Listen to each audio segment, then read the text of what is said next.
नमस्कार सर्वांना, कसे आहात? आजचा ना खास व्हिडिओ त्या पालकांसाठी आहे ज्या आई आणि वडील दोघांनाही आपल्या मुलांना कुणाच्या तरी भरोशावर सोडून कामाला जायला लागतं.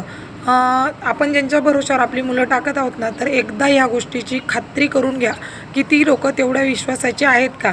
काय होतं माहिती का, बऱ्याचदा आपल्याला असं वाटतं की हा मामाचा आहे, तो काकाचा आहे, म्हणजे एवढ्या जवळच्या नात्यातली लोकं असं करतील का. तर सध्या सोशल मीडियाच्याच माध्यमातून तुम्ही ऐकलं असेल की 18 महिन्याच्या बाळावर बलात्कार झालेला आहे आणि तो बलात्कार करणारा हा त्यांचा परिचित आहे. खरं सांगायला गेलं ना, ही फक्त एक वाईट विकृती आहे आणि विकृतीला कुठलंही नातं गोतं किंवा नात्याची मर्यादा नसते. त्यामुळे आपण ज्यांच्या भरोशावर आपली मुलं सोडत आहोत ती लोकं तेवढ्या विश्वासातली आहेत का, ह्या गोष्टीची नक्की शहानिशा करा. सध्या वाढत्या महागाईमुळे आई आणि वडील दोघांनाही बाहेर जाऊन काम करणं खूप गरजेचं झालेलं आहे किंवा कुठल्या ना कुठल्या निमित्ताने आई किंवा वडील घराबाहेर पडत असतातच.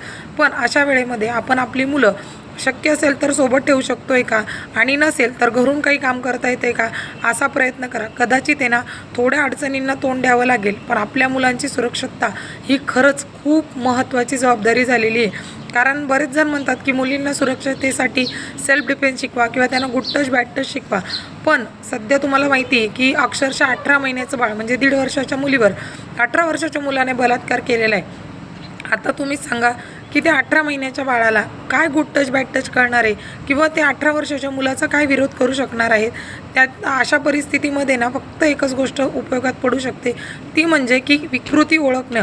आई आणि वडील या दोघांनीही तो आपला जवळचा नातेवाईक आहे का याची चौकशी करण्यापेक्षा त्याची नियत आपल्या लेकरांच्या बाबतीमध्ये कशी आहे आणि तो खरंच आपले मूल त्याच्या हातात देण्यायोग्य आहे का याची चाचणी करा आणि मगच आपलं मूल कुणाच्या तरी भरोशावर सोडा.